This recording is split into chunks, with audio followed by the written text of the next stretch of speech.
Every gacha game has its unique charm, and I play many of them for different reasons. For the case of Zenless Zero, the combat is now the main reason I can't put this game down. So, of course, the first thing I did after the patch hit was to dive straight into the newly updated Battle Tower. And let me tell you, I got addicted this time. According to my recording, I started around 8 p.m. and when I finally looked up, it was already 5 in the morning. 9 hours just vanished. Though sadly, 5 a.m. is 1 hour past reset time, which I didn't realize at the time, so I ended up just not doing any of my gacha dailies that day, so me there with my poor daily rewards forever lost. But hey, back to the topic.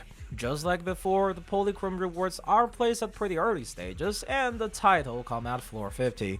Usually that's where I would hit my personal good enough mark with this kind of endless modes in other games, but with this new battle tower, I ended up pushing all the way to floor 100, and honestly, the sheer dopamine rush it was giving me was just that insane. As someone who kind of stands in the middle ground between casual and hardcore player, there have been quite a few significant changes that made my overall experience with the new Battle Tower infinitely more enjoyable compared to previous iterations. First off, the new roster of enemy is a massive improvement. Specifically, and I cannot stress this enough, the big excavators are gone, and I'm definitely not going to be missing them. Seriously, I definitely never enjoyed fighting those giant brick with legs. In their place, we now have so many new and more importantly, interactive enemies with more telegraphed and readable attacks. This is especially noticeable once you push past floor 50, where enemies gains the ambush modifier again, completely removing their flashes. And despite not having done any extra practices on the new bosses, I found it to be significantly easier to parry attack this time without those flashes. The new enemies were definitely designed with ambush in mind, and it just feels so damn good when you can nail that parry on instinct, purely by reading their movements. This is especially true with the two new bosses this patch. The clone the Jester, is really well made, and I even learned a bit more about his unique mechanics when the ambush modifier was on. During his miasma phase, he throws a random number of daggers mid-air, but only the last one is parryable, and you can tell exactly which dagger to parry by counting from the right, and the red dagger's position tells you how many are coming. I probably wouldn't have noticed this without the ambush mechanic. Stuff like this really shows how enemies are now being designed with ambush in mind, pushing player to truly learn the patterns, not just react to those flashes, which in my opinion elevate the individuality of the bosses. Now, I'll be honest, I do have some complaint about the second boss. From a pure combat perspective, this monster is fantastic. She's decently telegraphed, coming with interesting mechanic, and her design is pretty cool. It's just, her screams pierce even through the music.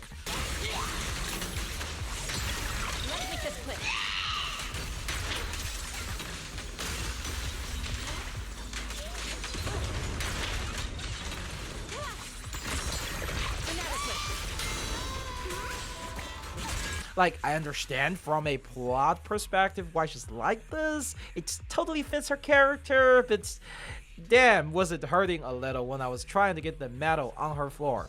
My ear were definitely protesting after a few attempts. It's more like a personal auditory assault for me. Still, it's a great fight. Just bring some good headphones, or maybe don't. Enemy design aside, the new way of earning medals was also like way better, more achievable, and frankly a lot more fun to do. So instead of having medal given out strictly for no hit runs, which let's be honest is a pipe dream for most of us mere mortals, it's now rewarded based on a score. While no hits still contribute significantly by providing a direct score bonus, you can also earn points from tons of other methods. Everything from parries and perfect dodges to the crazier stuff like the assist counter will all contribute to your final score. This shift means you are consistently rewarded for engaging with the combat system in dynamic ways. This score also goes through a rank multiplier before being counted, which is something you typically see with hack and slash games. You build it up by continuously attacking and engaging with combat, but it gets knocked down when you get hit. Compared to the old metal system, this actively encourage more aggressive, skillful play, making you dancing with the enemies rather than having overly defensive, cautious gameplay where you're just trying to avoid getting hit. Speaking of scores, while you can clearly see your score and where you are placed in comparison to the server, there is no directly visible global leaderboard shoved in your face. I always appreciate this approach. All games still allows you to flex your high score with your friends online, and the community have even set up online leaderboard for those who want to push for global recognition. The ranking stuff isn't the main interface focus. It keeps the competition healthy without becoming overwhelmingly competitive or exclusionary for the casual players. Just like before, there is also the stage effect you can pick, which both affect your gameplay and also the score you get. Most effects have been around with the tower since before, but one thing that's very new here is actually something that has been very controversial for people who don't play Zenless Zero.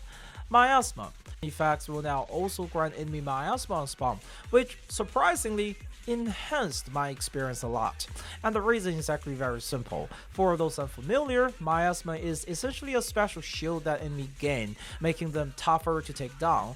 While it could be a bit of nuisance in some places, here it's a blessing in disguise. For most part, miasma isn't hard to break if you know what you're doing. Just do a few dodges and parries and use your ultimate.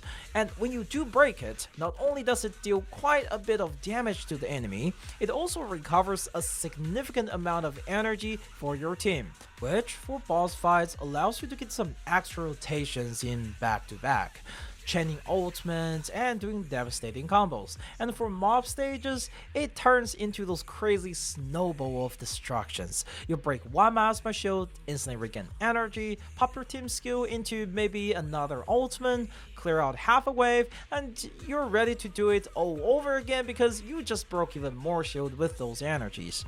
In those moments, it feels like I'm playing one of those peerless warrior games, just absolutely destroying the small fries with overwhelming power, and it feels incredibly good doing that in Zenless Zero.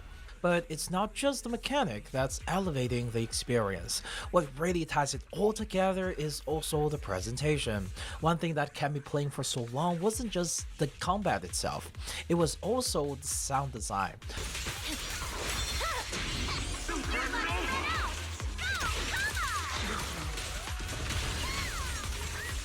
Victory, the only option!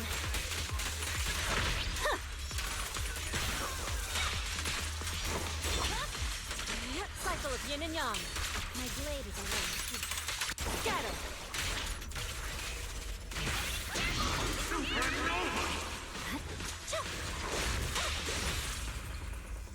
I'm not exaggerating when I say pure hype was coursing through my vein when I was playing this.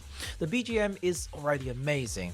I did not get tired of it, even though I listened it all night long. But the extra announcer in this mode adds even more to the overall experience. While playing, I also noticed something. Either the animation and music are actually designed to match in rhythm, or I'm just being so affected by the music to press a button in sync. Either way, it feels like I am fighting to a beat. Almost like a rhythm action hybrid game, and it's absolutely glorious.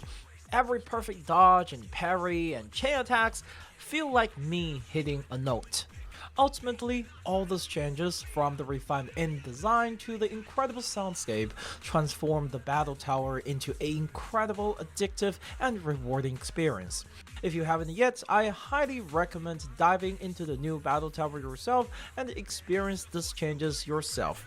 You might just find yourself lose track of time just like I did. And for those who's already experienced the mode, what are your thoughts on the updated Battle Tower? Did any of these changes surprise you? Or are there other aspects you love that I didn't cover? Let me know in the comments down below. And as always, this has been Steamedbunx. Thanks for watching, and I'll see you in the next video.